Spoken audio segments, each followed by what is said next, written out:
আসসালামু আলাইকুম প্রিয় দর্শক, ফার্ম হাউসের নতুন একটি ভিডিওয় আপনাদের সবাইকে স্বাগতম। গ্রাম বাংলার বেশিরভাগ মাঠেই কিন্তু এইভাবে স্যালো মেশিন রয়েছে, আর এইসব স্যালো দিয়েই কিন্তু কৃষির জমির পানির চাহিদা মেটানো হয়। আমাদের এই অঞ্চলে বেশিরভাগই ধান চাষ হয়, আর এই সব অঞ্চলে ধান চাষে প্রচুর পরিমাণে পানি লাগে, আর এই পানির চাহিদাই মেটায় মূলত এই সব স্যালো মেশিন। আর এইটা হচ্ছে ছোট একটা মেশিন, এতে প্রচুর পরিমাণে পানি ওঠে এবং তেলে সাশ্রয়ী। তো আমাদের এই অঞ্চলের আশেপাশে মোটামুটি মোটর আছে, কিন্তু এখানে মোটর নাই, যার কারণে স্যালো দিয়ে পানি দেওয়া হচ্ছে।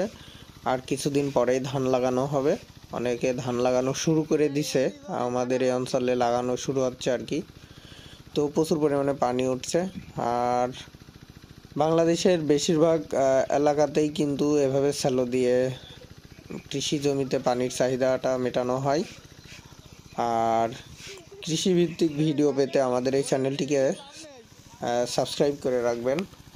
আসলে আপনাদের দেখানোর জন্যই মূলত আজকের এই ভিডিওটা। তো আশা করি আমাদের চ্যানেলটি সাবস্ক্রাইব করবেন, আর ভিডিওটা শেষ পর্যন্ত দেখার অনুরোধ রইল। তো আজকের ভিডিওটা আমি এ পর্যন্তই ইতি টানছি। তো দেখা হচ্ছে নেক্সট কোনো ভিডিওতে। ততক্ষণে ভালো থাকবেন, সুস্থ থাকবেন। আল্লাহ হাফেজ।